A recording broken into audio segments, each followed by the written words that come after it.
You are listening to the Hero's Journey podcast. I'm Jeff Garvin. And I'm Dan Zarzana. Let the journey begin.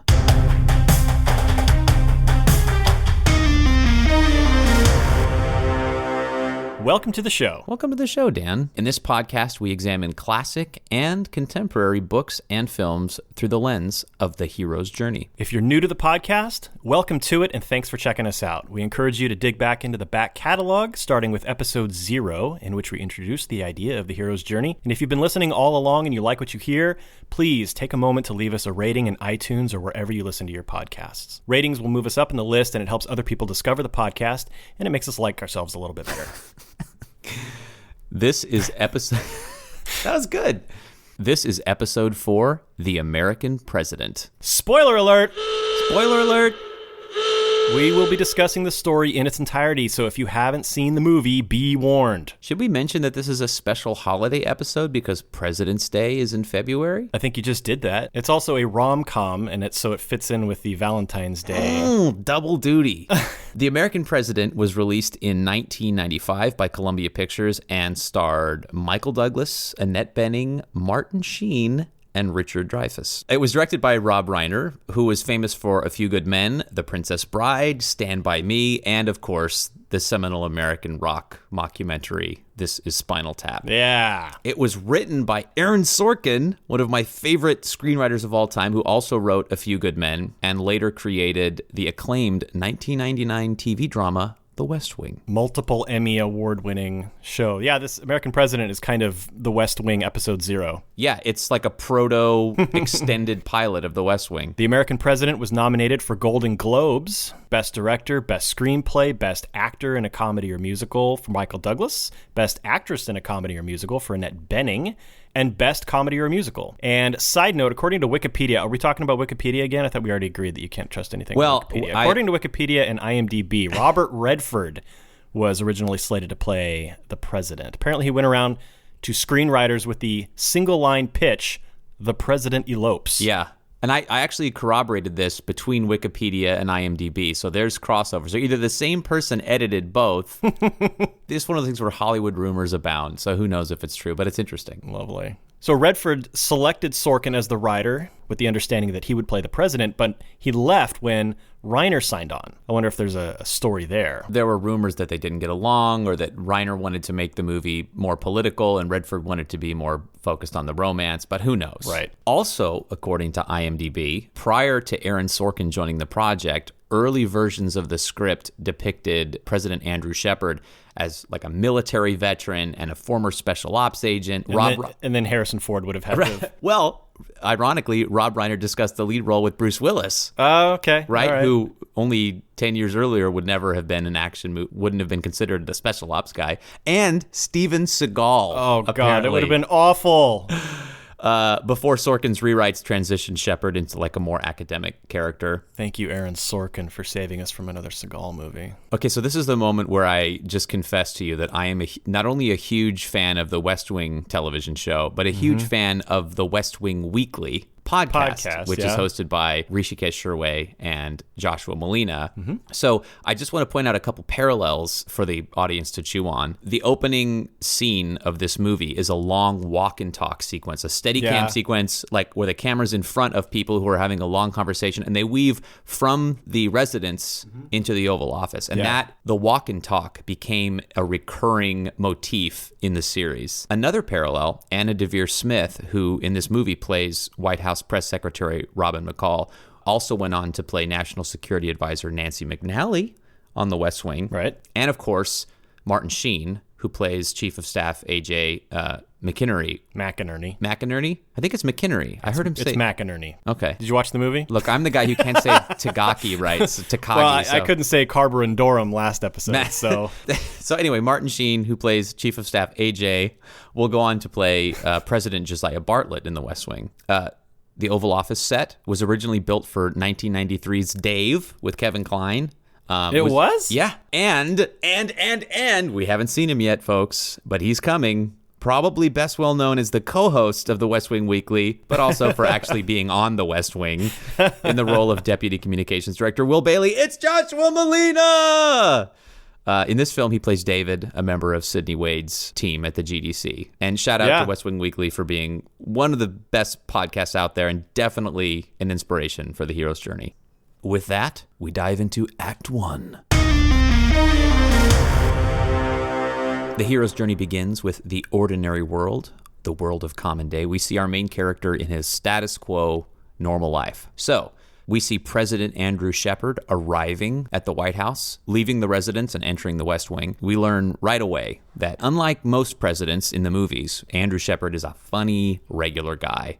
We even find out that he forgot to sign his daughter's permission form. So we get a hint that he might be He's a regular dad. Yeah, and we also get a hint that he might be the single parent. We find out later that he is, in fact, a widower who lost his wife to cancer before he was elected. We find out that in its third year, the Shepard administration is enjoying a 63% approval rating as they head into election season. The State of the Union is coming up, and there are 2 bills that the administration is about to send to Congress. These are the political subplots of the story. One is 455, an environmental bill calling for a reduction in fossil fuel emissions. 20% reduction, which is very aggressive. Right. There's an Environmental Political Action Committee called the GDC, Global Defense Council, that wants to reduce fossil fuel emissions by 20%. But Louis Rothschild, played by Michael J. Fox, in a great performance in this movie. Doc! That was a terrible Michael. That was the best Gene Hackman you've done. Yay! I can do Gene Hackman impressions now. He plays the assistant to the president for domestic policy. He wants Shepard to back the bill at 20%, but Chief of Staff A.J. McInerney says that they'll lose too much approval rating, too many points. So Shepard tells AJ to smack down the GDC and lower the emissions reduction to 10%. So that's the first bill, the environmental bill. The second bill is a crime bill. And Lewis, whom we're rapidly discovering is sort of the president's conscience, he wants the bill to be strong on handgun restrictions, but Shepard wants to soften the bill again to maintain his approval rating. So it's made very clear in this section that the administration is in full re-election mode, moving their policies toward the center to raise approval ratings. And I just wanted to call this out. So in the West Wing Weekly, they have this thing they do called Trump III, where they compare the, the idyllic liberal fantasy world of the West Wing to the realities of our current political landscape. So in this movie, it's 1995, and everyone on screen is talking about global warming as if it's an established fact, because it is. And in fact, Sidney Ellen Wade actually says the line, 10 years from now, any car with an internal combustion engine is going to be considered a collector's item. It's 2018. We are nowhere near the obsolescence of cars with combustion engines. Right. So Aaron Sorkin was very optimistic. So that's a finally, we find out that Shepard's a widower because his cousin can't be his +1 to an upcoming state dinner. And then the press secretary makes a flub about parading him around as the lonely widower. Right. So we know that love and companionship is missing from his life. As you mentioned, we see he's a great dad. He makes time out of his day as the president to tell her about this book about the Constitution. He's concerned about her grades. He's attended a parent-teacher conference. And then one other plug at the beginning of this movie is he goes to a meeting of the Joint Chiefs, and there's a weapons system in Israel called CSTAD that we just find out it exists in this first scene. So that's kind of his ordinary world as the president, managing typical president stuff. Yeah, managing the affairs of the world, but also his personal family. And we see how he interacts with his staff. Yeah. No argument, really? I agree with everything you said. Wow. What would you say if I were to tell you that I think Sidney Ellen Wade is the hero of the story? Wow. I would argue against that. Would you? Yeah, but I'd want to hear it. Like, I have a call to adventure for her, and I have a thing. But typically when you're watching a movie or when you're reading a book, you meet the main character first. Yeah, go for it. I guess that's true, but. Well, I mean, even in Star Wars, you don't meet Luke Skywalker for quite some time. That's true. You meet R2 and C-3PO and Princess Leia and Darth Vader before you meet Luke. Yeah, and I wondered if this was going to be... Actually, I kind of expected you to go this way with it, too. Because of my red argument from Episode 1? A little bit, but just that I see Sidney Ellen Wade as having such a huge impact on the adventure of the story, which there's 2 adventures here. There's the political adventure, and then there's the romantic adventure. And she has a huge impact on both of those stories. But it'll be interesting to see how we coincide here. Yeah, no, it's great. I was rereading Vogler's take on Titanic, and one of the things he talked about in romantic comedies, which for all intents and purposes, the American president is a romantic comedy set in the White House, is that you almost can look at the love interest. I mean, you could look at them as an ally, you could look at them as a mentor, or you could look at them as an antagonist, really, because it's a battle of wills, right? Yeah. But this story kind of has a clear villain in it. True. But continue. So I want to hear your Sidney Ellen Wade pitch. Is that how you're going to navigate this episode? Yeah. Okay. Yeah. My entire analysis is based on Sidney Ellen Wade being the hero of the story, and great. President Andrew Shepard is her adventure. Okay. So what's her world of common day, Dan? Well, her world of common day is everything that you've just said. We don't meet her yet, but this establishes this is the world in which she is going to have to operate once she joins the story. Yeah. So it's just setting the stage. Right. Okay. So when we are introduced to the idea of Sidney Ellen Wade,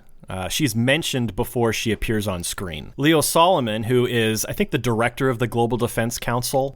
So Leo Solomon confronts Susan Sloan, played by Wendy Malick, about this letter that she had written to the White House, demanding the 20% reduction in fossil fuel emissions for Bill 455. He's upset about this, and he thinks that this is going to cause a political problem for the GDC. Even at 10%, it's going to be a groundbreaking bill. So if the White House passes it and the GDC didn't back it, it makes them look like morons. Right. So Leo says, I'm going to bring in a heavy hitter, and mentions Sidney Ellen Wade. And Susan Sloan says, she doesn't know the first thing about the environmental lobby. Right. Which establishes Sidney as a fish out of water. This is now going to be a fish out of water story. Leo, though, counters with, but she's a closer. She gets things done. Yeah. Which establishes her as a successful political operative. Yeah. Later on, A.J. McInerney is speaking to the president, and he mentions Sidney Ellen Wade as joining the GDC, and he says that she's had a lot of success getting congressmen elected. So this supports the idea that Sidney is successful in her career, even though in her coming role as an environmental lobbyist, she's a fish out of water. That is her ordinary world. Call to adventure. The hero is presented with the challenge, which renders him or her unable to continue living in the ordinary world. So President Shepard's call to adventure is meeting Sidney Ellen Wade, a.k.a. Annette Bening, who is so charming in this movie. Yeah. In her very first scene, the very first time we see her, she arrives at the White House, and she is absolutely Twitter-pated to be there. She can't even speak a whole sentence. Right. And then in her next scene, she is a complete badass. Yes. She is busting A.J. McInerney's balls over this environmental bill. Yeah, she's not... Susan Sloan is trying to play Sidney down. Yeah. She's thrown into the deep end on her first day, and she's not really sure what she's doing. So Sidney cracks a hockey joke that makes even the old boys club laugh. So she wins the room, and then she dives into this seething indictment of President Shepard as a political coward. So immediately we like her because she's badass and she's excited and authentic. And then President Shepard walks in behind her. She doesn't see him, and she goes on with this tirade. And then, of course, he reveals himself, and she's mortified. And then President Shepard tricks her into meeting with him in the Oval Office. He says, I'll meet you in the rec room. I thought that was a pretty expletive deleted move. Well, and we'll have this conversation. There's more sort of dated sexism in this movie too. So he charms her, and then he makes a deal with her. He says if she gets 24 out of the 34 votes needed to pass the environmental bill with a 20% reduction, if she gets 24 votes, he'll get the other 10 and give it full support. So he makes this deal with her, which he is fully intending that she's not going to succeed. He thinks it's a long shot and that it's never going to happen. And then he asks her out to breakfast. And the classic definition of workplace sexual harassment is when you use your power position to get something personal out of the person that you're speaking with. So he tricks her into going to the Oval Office. He invites her out to breakfast. She flat out says, I'm intimidated by my surroundings. And she tries to steer the conversation back to the bill. And Shepard gives her this patronizing smile, and we hear gentle rom-com music in the background. And she's, meanwhile, is like threatening the president that if he doesn't hold up his end of the bargain, the GDC is going to pull their support and back a different candidate. I'm not going to do the Die Hard thing where I like weave in sexism throughout the movie. But if this took place in 2018, Sidney Ellen Wade would have tweeted about what the president did, and it would have been a giant 24-hour news cycle. So in a later scene with AJ, Shepard makes a joke, and he actually says out loud, yeah, it was kind of a nice moment. I was patronizing her. She was threatening me. And in the West Wing Weekly, those guys kind of point out Sorkin moments in the West Wing that are kind of sexist, but then he apologizes later for them in the script. And so I just thought that was funny that even in this, extended proto-pilot for the West Wing, there's one of those moments. Anyway, I think the call to adventure here is twofold. The first one is Shepard's invitation to explore a romantic life after having been the lonely widower. Sydney's appearance and her charm invites him into the world, and he doesn't refuse that in a lot of ways. He's the one who pursues her. And the second is his invitation to step up to the plate and express his true political convictions by backing the environmental bill and the crime bill. That's my call to adventure. Okay, yeah. So Sydney Ellen Wade's calls to adventure are very similar to those. You know, her call from Leo Solomon to join the GDC and join that fight for Bill 455 is her political call to adventure. Her romantic call to adventure is when she's later on at home sharing an apartment with her sister because her new apartment in Georgetown is not ready yet. And Andrew Shepard calls the apartment and tries to ask her out on a date. But there's this scene where she doesn't believe that it's him because she has just gotten off the phone with a friend who said, oh, you want to hear my Andrew Shepard impression? So she hangs up with him, and then the phone rings again. Oh, that's going to be Leo Solomon. He said he'd call at 9. Hello? Yeah, hi. Is this Sydney? Leo? No, this is Andrew Shepard. Oh, it's Andrew Shepard. Yeah, you're hilarious, Richard. You're just a regular riot. No, this isn't Richard. This is Andrew Shepard. Oh, well, I'm so glad you called because I forgot to tell you today what a nice ass you have. I'm also impressed that you were able to get my phone number given the fact that I don't have a phone. Good night, Richard. No, this isn't Richard. She finally realizes that, no, this is really the president of the United States that she's speaking to. So she's mortified. Right. Again, for the second time in their relationship, she's made a fool of herself. Right. Which I think is part of her charm to him is that she's so authentic that she doesn't censor herself in those moments. And that's probably something the president doesn't get a lot. And the fact that she's sort of candid must be sort of disarming to him. So refusal of the call, confronted with the fear of the unknown, our hero refuses to engage in the adventure. Sometimes this energy of refusal is expressed from within the hero and sometimes from without. So in keeping with my twofold interpretation of the call, Sydney expresses refusal by not accepting President Shepard's invitation to go to breakfast. And President Shepard refuses by not taking her seriously with regard to the environmental bill. He only makes the deal to back the bill because he believes it has no chance. So Sydney expresses the refusal in one sense, and President Shepard expresses refusal in the other. I felt like Sydney's refusal was more her refusal to believe that it was President Shepard on the phone calling at home. Well, I could get behind that, but I think it's stronger when she says, no, I'm not going out to pursue something personal with you. Because the jokey, it's not really President Shepard, is more being in denial that she's being pursued. And then the minute she finds out it is President Shepard, she says, of course, I'll go to the state with you. But she doesn't. She thinks she's going as a representative of the United States. She even says, you've asked me to represent our country, and I'm equal to the task, and of course I'll go, and I'm honored that you asked. She doesn't understand that this is a romantic date. I disagree with that. She the thinks president this is called her at business. home after already having invited her out. Which, I by the disagree. way, she says, how did you get this number? I don't have a phone. He's like, let me think about it. The FBI. Can we just talk about how frightening and illegal that is? There's this fine line in romantic comedies of, is it sexy and attractive to be pursued, or is it sort of frightening and disturbing? And the idea that if you were dating the president and you wanted to break up with him and he didn't want to break up with you, how would you navigate that? So it's an interesting... That's a whole different movie. It's a great premise for a movie, but they definitely took the softball route of they both like each other the same. You could have gone single white female with it. Imagine if the president character was more of a Trumpian guy. Like, that would be a dark, disturbing, Raising Cain, Brian De Palma film. Dang. Meeting with the mentor, the hero receives counsel on how to operate in the special world. For President Shepard, A.J. McInerney, his chief of staff, Absolutely, and his best friend, the best man at his wedding, is his mentor. Directly following the scene with Sydney in the White House, he's playing billiards with AJ. And AJ warns the president that 3 conservative congressmen, McSorley, McCluskey, and Shane, a.k.a. the Motown 3, a.k.a. the Pep Boys, are going to oppose the crime bill because it bans assault weapons. AJ also advises the president that his deal with Sydney for the environmental bill is a waste of time, and that the prospect of the president dating her or dating anyone would put his re-election at risk. And then Shepard asks AJ to take off his chief of staff hat and be his best friend, and AJ says, go ahead and call her. Yeah. So it's a really great division here of the political and the personal, and AJ's the mentor for both, which is such a great character conflict. This is where the divide between the personal and professional is really sliced, and I thought it was handled really well. Yeah. And that relationship of President, Chief of Staff being best friends carries into the West Wing. Yeah.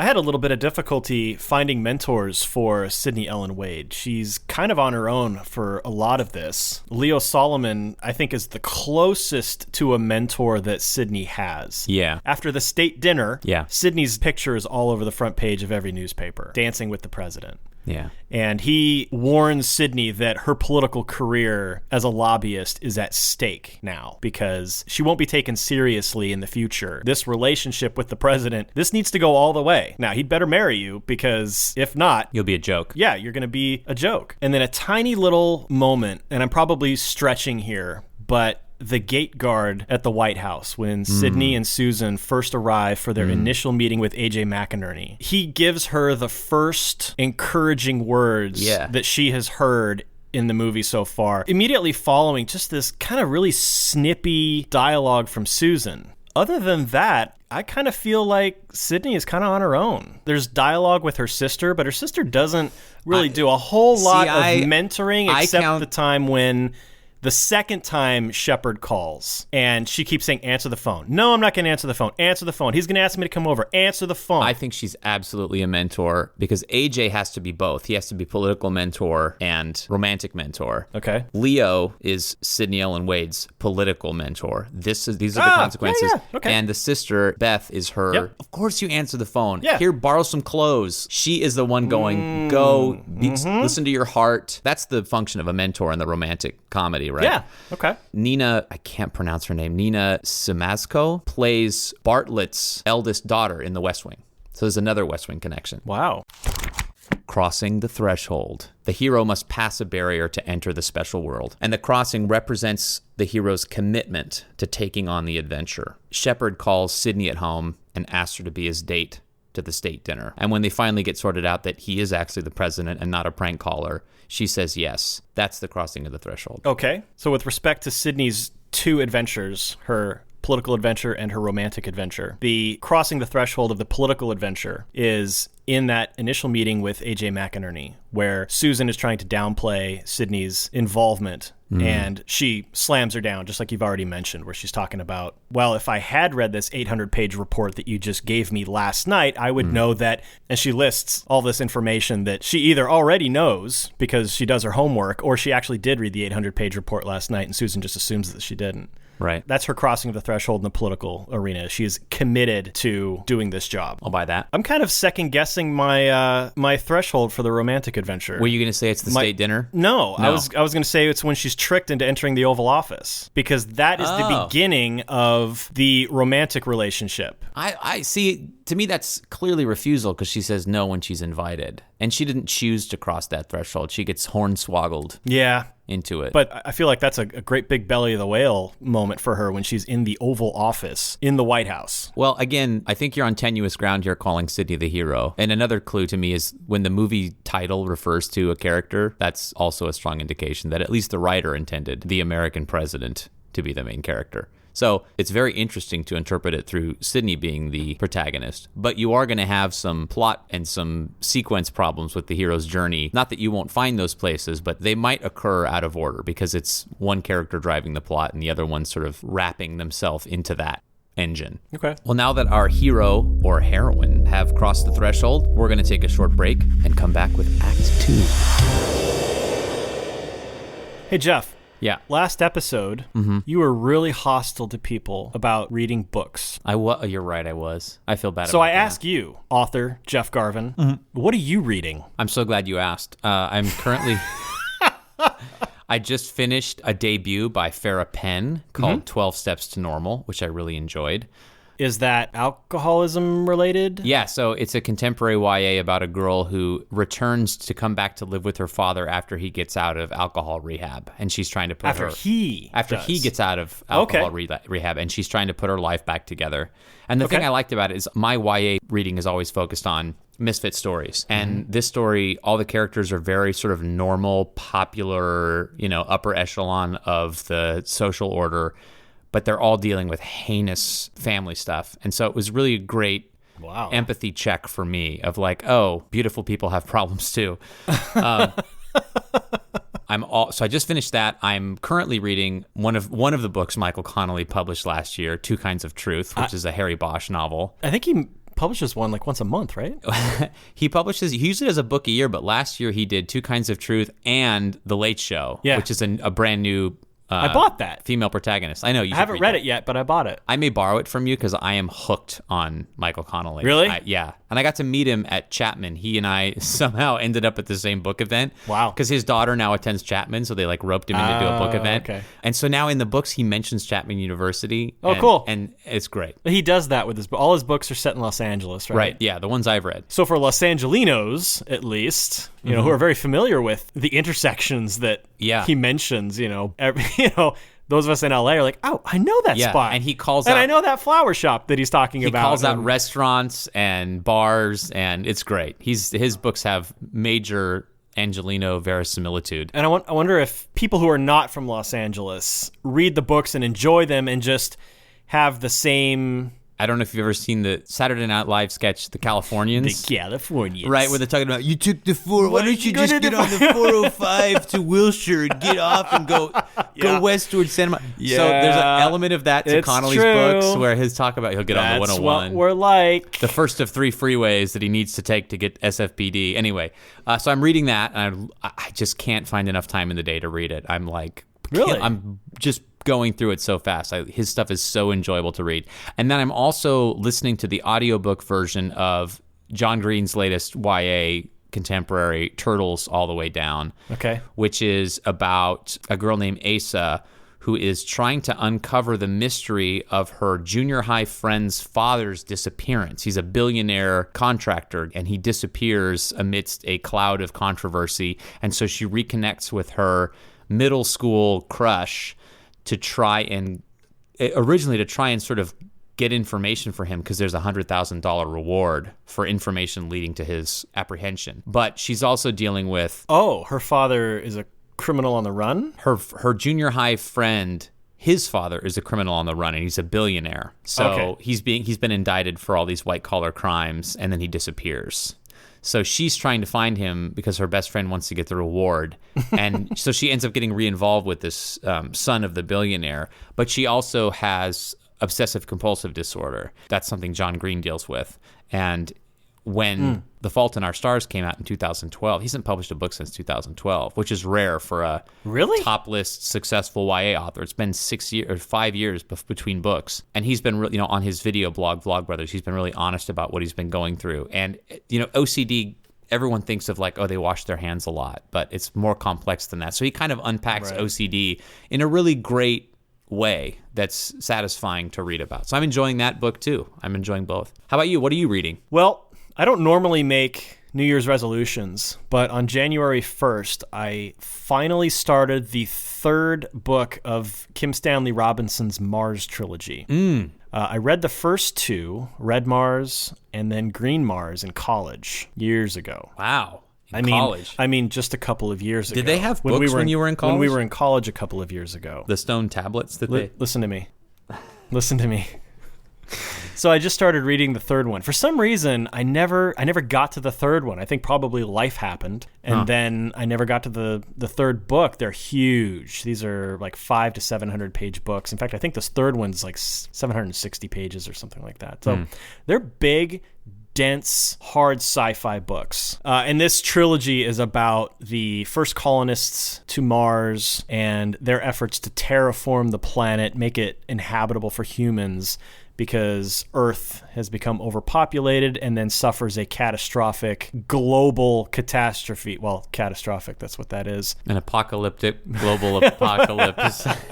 Yeah, there's a great flood. It is a climate change event happens. So now millions of people live on Mars as a result of, and that's what Blue Mars is now. How do we deal with this influx of immigration. I've only read one Kim Stanley Robinson, but Which one? I didn't know you've ever read one. Yeah, he's one of my favorite authors. You wrote a review of Aurora, and I loved it so much that I read it, and I loved the book too. Oh, great! But he's the guy who he takes a giant epic problem, and he explores it in his books. Yeah. And it's kind of what Neil Stephenson does, only Neil Stephenson is much more interested in the technology, and Kim Stanley Robinson seems much more interested in like the interpersonal relationships. And I love both equally, but they're both epic writers. He's great at that, but also the science. He does his research. The science is there. Yeah. So interesting. So you're only reading one book. One book at a time. Interesting. Actually, that's not true. I'm also reading How to Read Literature Like a Professor by Thomas Foster. Really? Which is helping me with this podcast a little bit too. Kind of recognizing symbolism and things like that in a book. And it applies to films as well. I'm terrified that if I read that, my writing would become even more pretentious.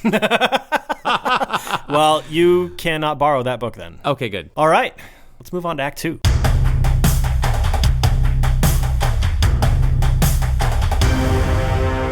And we're back. Before we get going, I have a question. Okay. When does this movie take place? There's a scene at one point where Leon and Lewis, Leon played by David Paymer, he's so good. Clumsy but brilliant advisor. He and Lewis are talking about how easy they think it's going to be to get this crime bill passed. Yeah. Because Leon says, we're going to win this in a walk. You know, it's like a kissing booth at a carnival. Give us a vote, get a photo op with number 63. When I heard that, I thought, number 63? Like the president?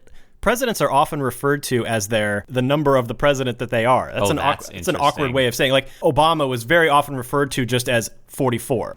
Well, I'll say this about the time period of the movie. There aren't any awkward giant cell phone moments, but holy crap, the laptops are enormous. It's just like enormous laptops, and they're like 20% screen. It's like a giant masonry brick with a tiny window. It's like the one I have at work. Oh, boy. So I heard that, but then earlier it's established that the president is at the time enjoying a 63% approval rating. Oh. But it just seems awkward that the line would refer to the president by his approval number because that fluctuates wildly throughout a term. Yeah. Whereas a president is always number such and such. On the West Wing, there was a rule in the series Bible that they didn't refer to any presidents after Eisenhower because there was this nebulous time because it took place in sort of like I guess a split timeline, right? Because the president wasn't really the president. Yeah. Also, That's originally a fine line to walk. Originally, Aaron Sorkin wanted Sidney Poitier to play Josiah Bartlett, and how amazing would that have been? Wow. As having the first African American president be an aspiration on a 90s TV show. Act 2 begins with tests, allies, and enemies, which Joseph Campbell called the Road of Trials. Now in the special world, our hero makes allies, meets enemies, and must pass a series of tests to prove his worthiness. Dan, who are Sidney Ellen Wade's allies in this story? Beth, her sister, who shares an ally, and I now agree with you, mentor role. Yeah. Another one is Leo, who also has a mentor role. His ally role is kind of weak, though. Other than hiring her for the job, he doesn't do a whole lot else. Well, he sticks, aside from his couple of mentor roles. He does stick by her when the press goes nuts. He doesn't fire her. Yes. Right? That's true. He does attempt to discipline her, though, but I feel like that's much more of a mentor role than an ally. And then the other one would be David, played by Joshua Malina. Malina! Who is an associate of Sidney's at the GDC and helps her try to persuade congressmen to vote for the energy bill. Well, if we're going to try, we should do some prep work. You want to order in? I can't. I'm having dinner at the White House.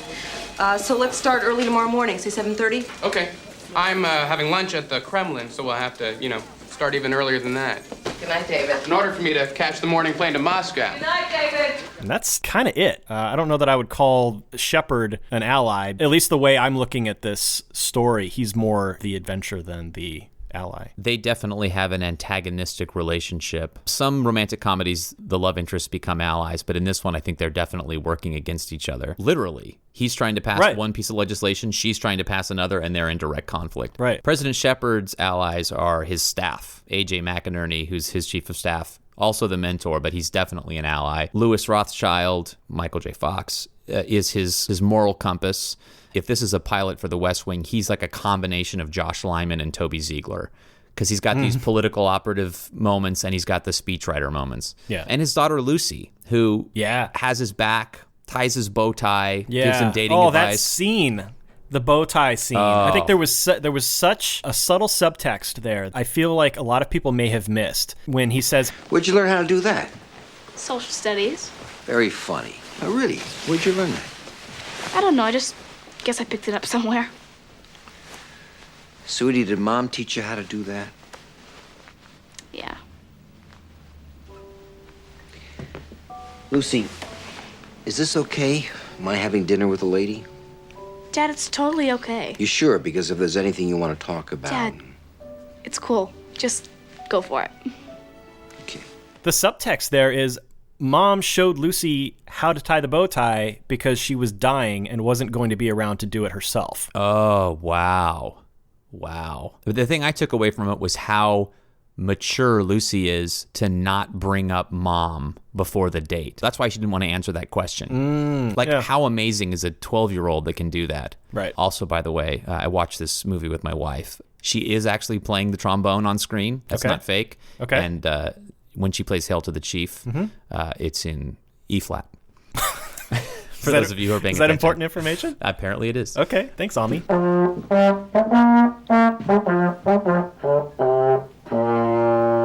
Enemies. I'm going to go straight to Senator Bob Rumson. I'm Bob Rumson, and I'm running for president. Such a simple tagline, and Shepard has such a great comeback. Yeah. That's Aaron Sorkin. He finds these buttons. You feel stupid for not having seen them coming, but they're so perfect. Yeah. So Dreyfuss is running against Shepard, and he plans to use Shepard's relationship with Sidney to attack his character. Yep. And then the other enemies, I think, are McSorley, McCluskey, and Shane, the faceless conservative congressmen whom we never meet. Yeah, you never see them. Who oppose the crime bill, at least to begin with. Agreed. How about for Sidney? Same, because Rumson attacks the relationship that Shepard and Sidney have. And Sidney also has a very late in the political scene meeting with the Motown 3 to try to get them to support the energy bill. Yeah, 455. Well, you brought it up earlier that they oppose that bill. They oppose both bills. And that's why Shepard is softening both, because he's trying to get those Republicans on board. Right. Aaron Sorkin's so great at painting a big political picture, and then we never see McSorley, McCluskey, and Shane. We never meet them. We know nothing about them, but they live in the script so vividly as these three guys who always stick together, and they block vote, and they're from the upper Midwest, and Yeah, they're very clearly a thorn in everybody's side. They're the swing votes that you have to cater to. Yeah. Okay, I'm just going to warn you. I have so much for tests. I have just a giant list, and I've got one. Oh, wow. For Sidney, and then she goes straight into Approach to the Inmost Cave. I've discovered that this is the weak point in my analysis. This is the tough part for me, is where do tests end and Approach to the Inmost Cave begin? So as I'm watching this, I dove back into Vogler and Campbell, trying to find those... Me too. Those subtle moments. In fact, I had 1, 2, 3, 4 tests for Sidney until I reread Vogler, and then I deleted 3 of them and moved them into Inmost All right, Cave, well, I look forward to hearing yours, and then maybe on mic we can figure this out. We can just beat each other into a better analysis. Okay. Tell me what you got. So I guess Sidney's test is the state dinner with the newly elected French president, the first date that Shepard and Sidney share. I agree. At the dinner, Sidney notices that President Dastier and his wife look very bored. They're just sitting there, not talking to anybody. And while President Shepard is looking around trying to find somebody who speaks French, Sidney speaks perfect, beautiful French and enlivens the 2 French guests. And that impresses Shepard. Yeah. Shortly thereafter, they share a dance. Sidney says, I don't know how you do it. It's Arthur Murray, 6 lessons. That's not what I mean. 200 pairs of eyes are focused on you right now with 2 questions. Who's this girl and why is the president dancing with her? Well, first of all, the 200 pairs of eyes are not focused on me. They're focused on you. And the answers are Sidney Ellen Wade, and because she said yes. She is the first lady in that scene. Right. She's absolutely a stateswoman. You see the camera pan across the audience, and everybody except for Bob Rumson, who you assume is looking at this scene going, aha, president's got a girlfriend. Now I can attack his family values and his character and all this. Yeah, he's putting this in his Everybody political else spank is bank. just enraptured by these two dancing, and you can see the future first lady there. Those are my tests for Sydney. So I totally agree that the state dinner is the first test. Absolutely. Sydney saves the dinner from being awkward by charming the president, and Shepard charms Sydney by asking her to dance in front of the press and everybody. He is making a public declaration, I'm into you, in the biggest possible way, right? So I would say that before that, the sort of background, there's a montage that brings us into Act 2, which is the race for votes begins. The White House is gaining votes for the crime bill. That's a pass for Shepard. And then Sydney's gaining votes for the environmental bill, and that's a pass. Yeah, I guess that should have been on my list for Sydney's tests. State dinner happens, and then a test for Shepard that keeps occurring as he tries to order flowers for Sydney over the phone. And it goes all wrong because he doesn't have credit cards anymore because they're locked up, and the clerk doesn't take him on his word that he's the president. So that was a ridiculous, but I thought humorous scene. Well, to me it's a test of he's trying to be a normal guy and he fails. You can't be a normal guy. You're the president. Right. And this is more signals from the outside world. This is not going to work, man. You can't just romance her. Sydney tries to reassure Leo that she and the president aren't in a relationship. And then right in the middle of that scene, a Virginia Ham shows up with a handwritten note from the president. Yep. So she's trying to be just a professional, but she can't because now she's the president's girlfriend. That great one-line actress says, "You're the president's girlfriend." In the sit room, President Shepard reluctantly orders an attack on Libyan intelligence headquarters in response to a bombing. And this is twofold. It's a pass because he's being presidential, but it's also a fail because the attack will have civilian casualties. Side note, little West Wing attachment here. In this scene, Shepard says the line, "Someday someone's going to have to explain to me the virtue of a proportional response." And that line is later used in an episode of The West Wing entitled A Proportional Response. His next test is at a White House press briefing. The president is answering questions about Libya, and then someone asks him about his relationship with Sydney. And he denies that they have a relationship. He says it's just dinner. I see this as a test that he fails because he's not being true to himself, but it's also a little bit a refusal of the call. Like he's denying that there's a relationship there. He's denying that he's accountable to the country for this relationship that he's in. Sydney tries to break up with the president again, citing all the reasons why it's political suicide, but he won't hear it. Instead, she comes into his bedroom to break up with him. Instead, he tells her that her problem is sex and nervousness. And then he launches into a ridiculous mansplaining of why she's nervous to have sex with him, which somehow motivates Sydney to want to sleep with him because she goes to the restroom. Well, she's challenged. Right. He challenges her and kind of suggests that she's not up to that task. I just don't think I've ever been in a situation with a woman where I've been able, well, I guess I'm not the president, but like, you're afraid to have sex with me. That doesn't, I didn't quite buy that was would like, awkward. Oh, you think I'm afraid to have sex with you? Blah, blah, blah. I'm going to go send you. Right. So she changes into one of his shirts and comes out and seduces him.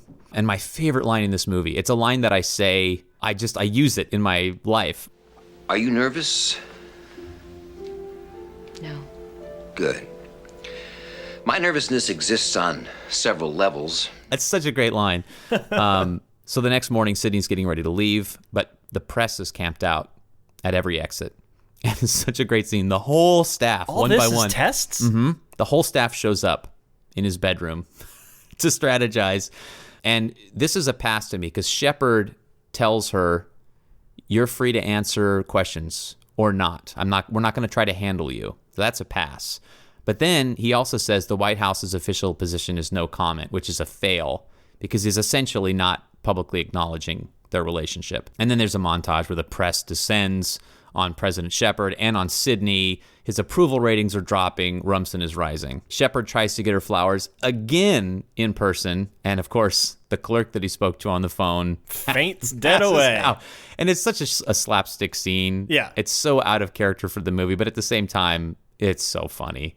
Rumson is on the attack. His aide finds a photo of Sydney at an anti-apartheid rally standing behind a burning flag. And at a rally, he says, "And I'm glad to see that the president has a girlfriend." Never mind that she's the hired gun of an ultra-liberal political action committee. And the whole staff urges Shepard to respond, and he says, nope, not going to say anything. It's personal. I'm going to let Bob shoot his mouth off. And to me, this is a fail, because instead of facing his adversary on the battleground, he's hiding behind this principle of I deserve privacy, or this isn't politics. Yeah. Which you give it up when you're the president. I have a feeling I'm just mauling into your approach to the cave. I only have one more point, which is you're into the road back now. Oh boy. Well, maybe it is the road back for Sidney. So Shepard and Sidney spend a weekend at Camp David, and in possibly the most important moment in the movie, we find out that President Andrew Shepard is a Green Bay Packers fan. Which makes sense because he's from Wisconsin. Yeah. So he has my vote. Oh, wow, okay. So remember we had the Trump I moments from West Wing Weekly? This is a Sorkin I moment. So there's two little moments. He's flipping channels when they're sitting at the couch, right? And there's like little snippets of movies. One of them is from a Rob Reiner movie, by the way. But oh, really? I wasn't even paying attention to what was on TV. One of the snips is of a 1949 movie called Adam's Rib with Katharine Hepburn and Spencer Tracy. Right. And it's just this clip where he spanks Katharine Hepburn's ass. And then he flips a channel. And in the next moment, Sidney's reading a biography, right, of Shepard. Mm-hmm. And she's going, oh, my God, you got straight A's in everything except... Oh, Andy, C- in women's studies. Yeah, well, that course wasn't about what I thought it was going to be about. And I'm just like, okay, those are two little moments of totally unnecessary, like, sexist moments that have no other bearing in the movie. I guess the movie clip, yeah, but the discussion about the women's studies class not being what he thought it was going to be about, I thought that was a very human moment. It was funny, but it's also like, oh, the president's kind of a lecher. Like, why bring that up? But it's consistent with him being a guy who tricks you into going to the Oval Office to ask you out for donuts. Okay. So the crux of this scene is that they're watching the news report, and Rumson is accusing Sidney of trading sexual favors for votes, and he calls her the first mistress. And Sidney confronts Andy and says, why won't you stand up to Rumson? And Andy says, I only have one election left. So he's putting politics first. Yep. And then Sidney admits she's in love with him and says it might be better if she disappeared. And that's when he says, if you disappeared, I'd find you. This is going to be fine once the crime bill passes. So that is the last test I see before the approach. Good grief. Okay, so we're going to roll back about 75 minutes then. All right. Approach to the inmost cave. The hero reaches the edge of a dangerous place. Okay, where the object of his quest is hidden. In Sidney's story, after the state dinner, Leo confronts Sidney about the date and kind of behaves as a threshold guardian a little bit, also as a mentor, also as an ally. He's kind of a shapeshifter. He warns her that politics is perception and tells her that she's about to do damage to her political reputation and that dating the president of the United States is a really bad idea if she's going to continue being a lobbyist. Then the Virginia Ham arrives. Leo's assistant says, you're the president's girlfriend. The second date is meatloaf night at the residence of the White House. Are you with me?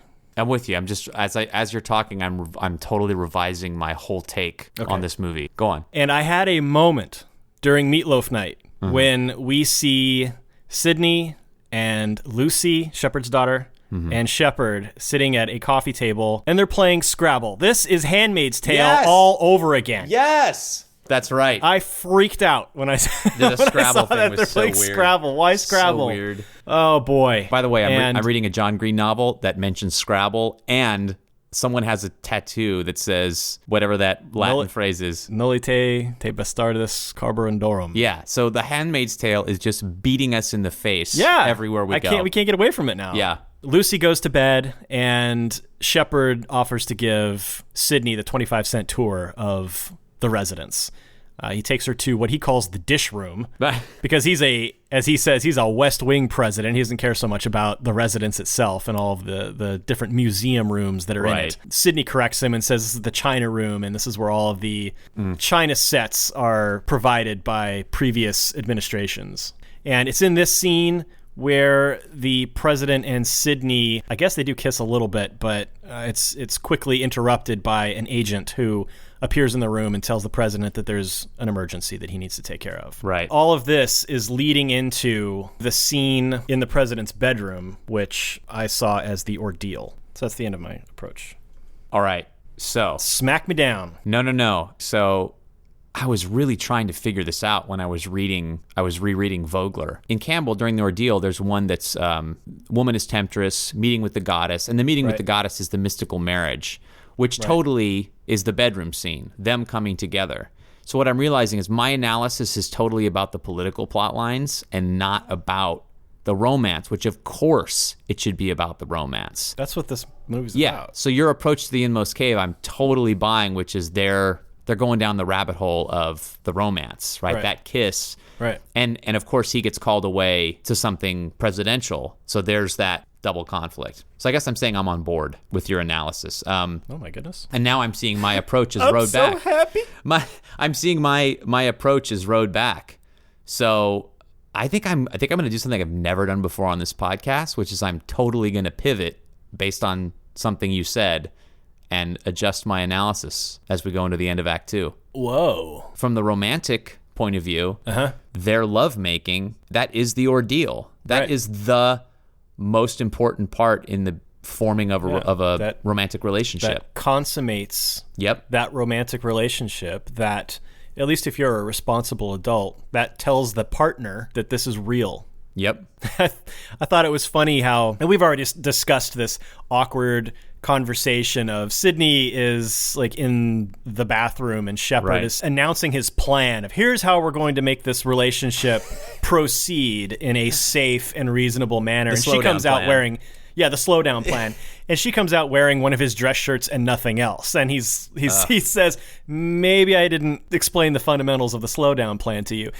And she walks over to the bed and bounces her hand on it. Oh, such a great... That is such a power move for her. She's testing. She's like, this is about to happen. Calling his bluff. I'm testing the pliability of your mattress to make sure that it meets my standards. Can your bed handle what I'm about to do to you? Yes, exactly. Oh, no, this is so great, Dan. I totally agree. That's the ordeal. One of the things I love about writing is these things that appear to be coincidence when you're writing end up having deep metaphorical roots to what you're doing. So not to get too visceral about this, but an orgasm is known as a climax. Okay. But in French, the nickname for orgasm is le petit mort, which is the little death. Yep. Which is also part of an ordeal. Yep. Yep. Where the hero experiences death, either in a symbolic or a literal way. I have to hand it to you, Dan. You just smacked me down hard. Oh my goodness. You win at podcasts. You win. Well, you won the last one, so. But I am interested in knowing what you had selected as the ordeal. I think there's value in that discussion. Let's take a break, and when we come back, I'm going to reframe my argument, and then I'll allude to where I saw it in the ordeal. Okay. Fair enough? Great.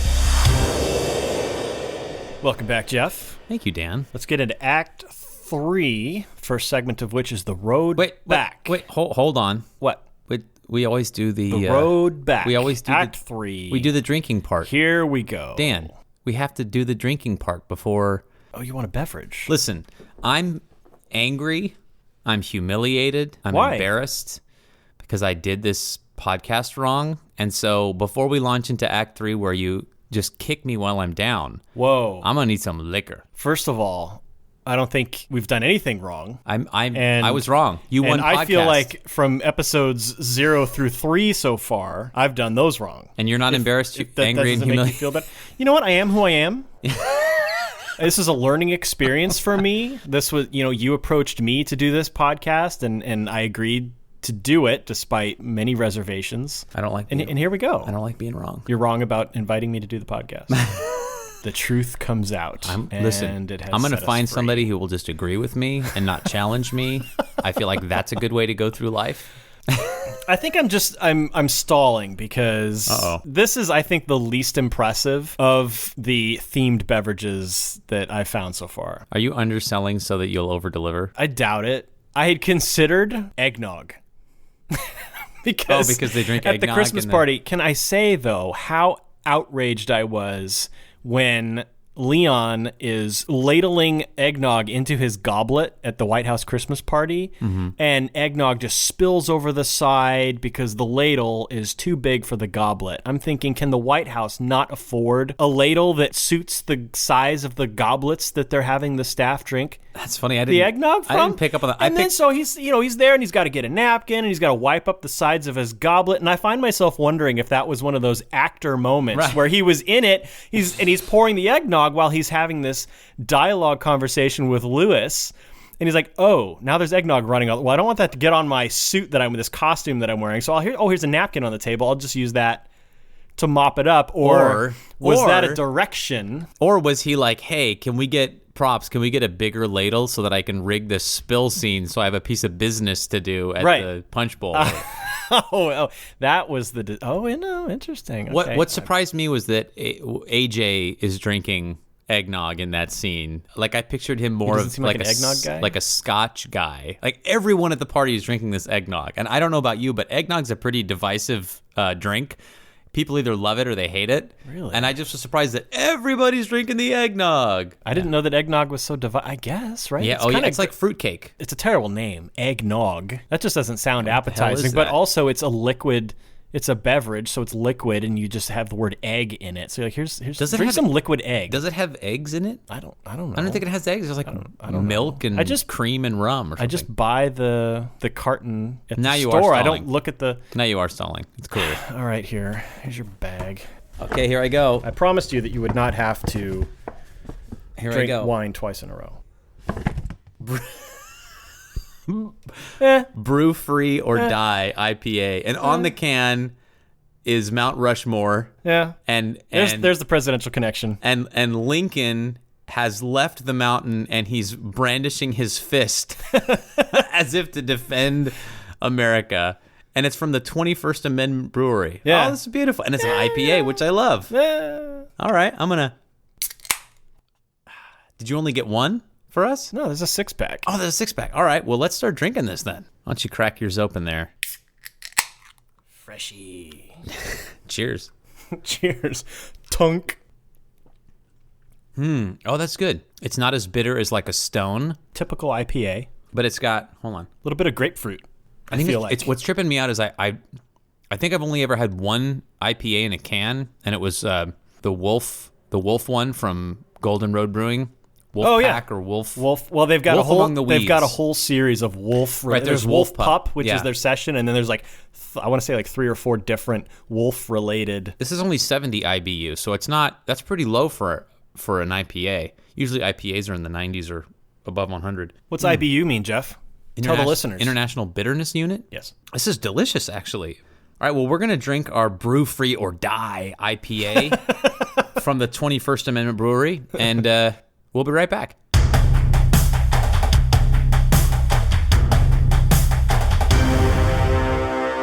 Hey, we totally skipped reward seizing the sword. It was in there. No, it was in the It's in the subtext. No, we totally skipped it. No, it was in the subtext. That's not what we do here. Sydney bouncing her hand on the mattress. That was the ultimate boon. That is heralding the ultimate boon. I think, in all fairness, we have to back up and do reward seizing the sword. We're bleeding the end of Act 2 into Act 3, but I blame myself because I was so flabbergasted by realizing that I was completely wrong in my analysis. Not wrong. So just off the cuff, I'm going to say that reward seizing the sword was... Stooping. Yeah, her spending the night and them consummating their romance despite the political risk. Right. I think we can call back to President Shepard's conversation with his daughter Lucy at the beginning of the film when he hands her the book about the Constitution. And he says, this is about who we are and what we want. I hate you so much right now for being so right and in your deep analysis. I really want to leave. I'm not enjoying this anymore. I'll stay. I won't talk anymore. All right. I give you full points. Thanks. And now, as you so desperately wanted to move into the road back. So what's the summary? Well, the road back is... What is the road back, Jeff? The hero pursued by vengeful forces, which he disturbed when he was seizing the sword. And if the sword is his... Well, hang on. Let's not go there. If his sword is the romantic relationship, Yep. Then the vengeful forces he stirs up are the press, Bob and Rumson. Yeah. Yep. Absolutely. And so now they go into full attack mode. Press are at the gates. Yeah. That following morning, 5 a.m., the phone rings, and it's Lewis saying they're everywhere. They've surrounded the White House. Absolutely. So this just opens the floodgates now. Rumson, his muckraking campaign goes on full bore. The statement about Sidney, when she was lobbying for the Virginia Teachers Association, trading sexual favors for votes. Yep. What a horrendous accusation. And you can tell by the look on her face when she sees him say that on television. She's just horrified and like, oh my God, my father's hearing this. Yeah. It's a threat to the political and the romantic relationship. Rumson goes on the attack. Now the president is losing votes for his crime bill. Right. People are backing off. Sidney's gaining votes for the environmental bill. And finally it reaches this key point. At the Christmas party, Sidney shows up and she inadvertently gives the president and AJ this key piece of information, which is that the Pet Boys, the Motown 3, have changed their target. And they're now saying the only piece of domestic policy that they're more committed to defeating than the crime bill is the environmental bill. AJ says, did what I think just happen? Did the GDC's political director just tell the president and the White House chief of staff that there are 3 votes on the crime bill that can be bought by sticking the fossil fuel package in a drawer? And you immediately see Shepard go, nope, we're never going to have to play that card. Right. We're not doing it. But of course, it's personal for him now. 2 scenes later, the staff is in his face and they're like, it's down to the wire. It's time to make that call. And Shepard's just trying, no, I don't want to do that to Sidney. I don't want to put politics before her. Mm-hmm. And in fact, there's this really... Which is an inadvertent... I'm sorry for interrupting you, but I feel like that's an inadvertent political ultimate boon for Sidney. That was not part of her design, is I'm going to seduce the president so that he'll take my side over his political leads. No, from her POV, we made this deal and I'm about to meet my half of the bargain and he's going to support it. Everyone's going to win. Yeah. The president will look great because he'll be the environmental president. The bill will get passed. This also represents the change that Shepard has gone through. Because at the beginning of the movie, he didn't take the deal seriously. He wasn't going to support the bill. He was ready to back down to 10%. And now he's defending it. Yeah. And even in his speech, he says, she deserves the chance. And Lewis is the one who says... You meant hit, didn't you, sir? You meant the important legislation deserves every opportunity. And what's interesting is Lewis, he's been in defense of this bill the whole time. He wants it to be at 20%. He doesn't want to stuff this bill in a drawer. Mm-hmm. And so it was an interesting conflict because he in this scene goes way outside the boundaries of a presidential advisor. He lays into Shepard and interrupts him not once but twice. He doesn't advise Shepard to, sort of fold on this bill. What he says is, you have to lead. You have to start standing somewhere. Either stand for this bill, essentially, or stand for your relationship. Stand somewhere. People are dying for leadership. They're desperate. They're in the desert. They see a mirage and they're drinking the sand because they're so thirsty for leadership. And Shepard says something that I think is totally out of character and cynical, which is, he says they don't drink the sand because they want the leadership. They drink the sand because they don't know the difference. Yeah. Which I don't think is what he believes. I think he's trying to be cynical to defend his political buckling, that he's going to fold so he can get this crime bill passed through so he can be popular in that moment. That has to be the excuse there because it seems so out of character for him. I don't think that's how he thinks, but in that moment, that's how he justifies it. Right. And of course, Lewis doesn't really have an answer. And then AJ says, what are we going to do about the crime bill? Yeah. And he says, okay, put 455, put the environmental bill in the drawer, and let's buy those 3 votes. Essentially selling Sidney up the river then. Yep, selling her out. And then, there's that scene where Sidney is celebrating because she's got the votes. And David says, Leo wants to see you. And she goes into Leo's office. And it happens off screen, but we understand that she's gotten the bad news. So the next scene, she shows up at the White House to get her sister's scarf back or whatever. And she's just... It's a gray cable knit sweater. Thank you. So she's... Thank you. And Lucy has another mentor moment here. Yeah. Were you a dork? If you were a dork, apologize. Girls like that. Yeah. She's adorable. This is still the road back because now she's the vengeful force pursuing the president because he effed up. Mm-hmm. Okay. Yeah. So she lays into him, you sold me out. I've lost credibility. I'm the president's Friday girl. And he tries to play nothing happened to you. Right. This wasn't personal. You have to make choices when you are governing. This was a political decision, not a personal one. And she doesn't let him off the hook. Yeah, and she says, Mr. President, you got bigger problems than losing me. You just lost my vote. This is the political consequence of this political decision you made. You've not only lost me as a romantic interest, but I'm not going to vote for you next time. She turns it around, yeah. The personal has now become political. Which is what she has done in every stressful encounter that they've had so far. She flips it. She takes control. Are we moving on to Resurrection? Can I say it since you've whooped my ass all along? Sure. Yeah, go ahead. So to me, the Resurrection is... he interrupts Robin McCall's press conference, and he says... It's a great speech. Yeah, it's a Sorkin, you can't handle the truth level speech. Yes. But he says to Bob Rumson... You want a character to debate, Bob? You better stick with me, because Sidney Ellen Wade is way out of your league. And he defends the choices he's made. He talks about how important character is. I'm sticking by this environmental bill. It's one of the most important pieces of legislation that my administration will ever push forward. We're calling for a 20%, and I'm throwing the crime bill away. Yes. I'm throwing it away because it's a wimpy bill, and we need real restrictions on handguns and assault weapons. Then he makes it personal. He says, I've lost 2 women, one to cancer and one because I was so busy doing my job, I forgot to do my job. And that is the resurrection, because he's abandoned any hope of getting back with Sidney at that point. He's just saying, this is what's right. Right. And I'm standing up for who I am and my true political convictions. Yep. And so he's resurrected as a leader. Do you agree with that? Yes. Oh, thank God. Absolutely, I do. And my statement of resurrection here is that Sidney is the catalyst for that resurrection, because when she tells Shepard, you didn't just lose me, you lost my vote. Yeah. That kicks him into gear. That makes him do that late night mournful stroll through the halls of the White House, thinking about, what do I really believe in? Which then results in that press conference speech. Totally agree. Sidney made that happen, I think. And the most victorious moment at the end of his speech, he says, My name is Andrew Shepard, and I am the president. Oh, and that's a punch the sky moment. Yeah. We will move on to Return with the Elixir.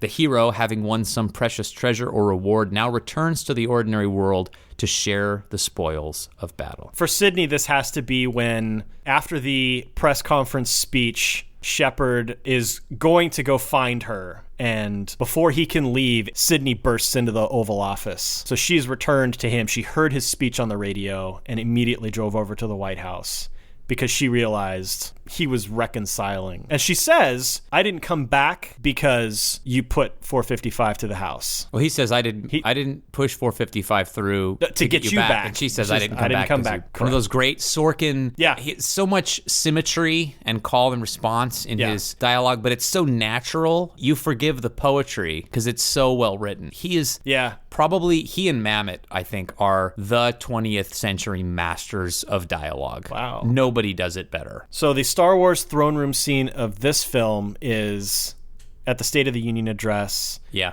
President Shepard and Sidney are in an anteroom, and he presents her finally with the flowers that he's been trying to give her all film long. And she says, should I wait here? And he says, no, walk with me. Symbolically, be the first lady. I have a slightly different interpretation. Okay. And again, this is all off the cuff because I had to throw out my notes halfway through Act 2 when I realized you were right and I was painfully misled by my own erroneous analysis. I think the scene between the two of them in the Oval Office where he says, I didn't push 455 through so you'd come back, and she says, I didn't come back. To me, come back is the key word there. That's part of the resurrection. Their relationship is being resurrected. The romance is being resurrected. So to me, that's not Return with the Elixir yet. That's resurrection.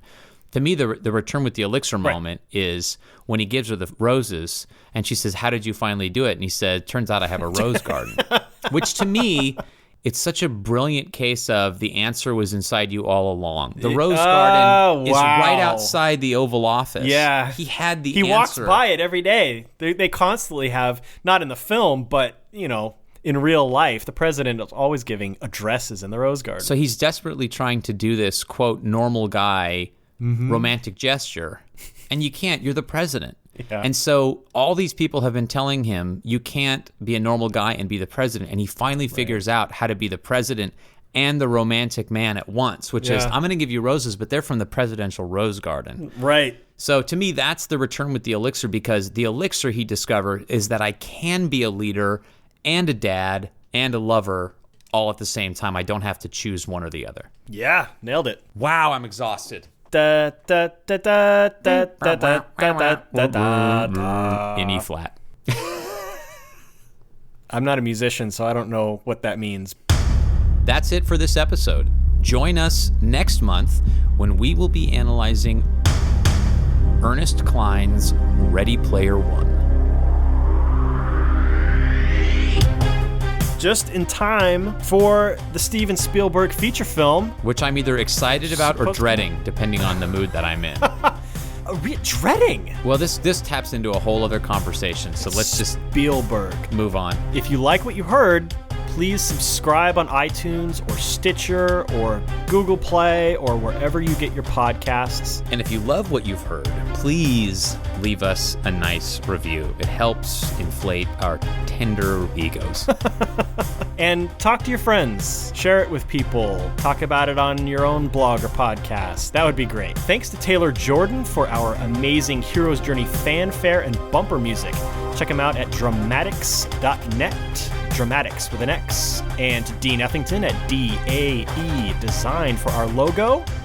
And to 21st Amendment Brewery for our Brew Free or Die IPA. The American President is copyright 1995, Columbia Pictures. We are proud to be a part of the 1888 Center family of podcasts. 1888 serves as a regional catalyst for the preservation, presentation, and promotion of cultural heritage and literary arts. You can visit the Center's cafe, gallery, and bookshop physically in historic downtown Orange or online at 1888.center. And the next time you dial into the World Wide Web on your comically enormous laptop, please follow us on Twitter at Heroes Podcast, like us at facebook.com/Heroes Journey Podcast, and check out all of our hilarious and informative show notes at heroesjourneypodcast.com. Can I make a MySpace joke or like the bulletin board? No. No, we're done. Cut it. Until next time. Journey on.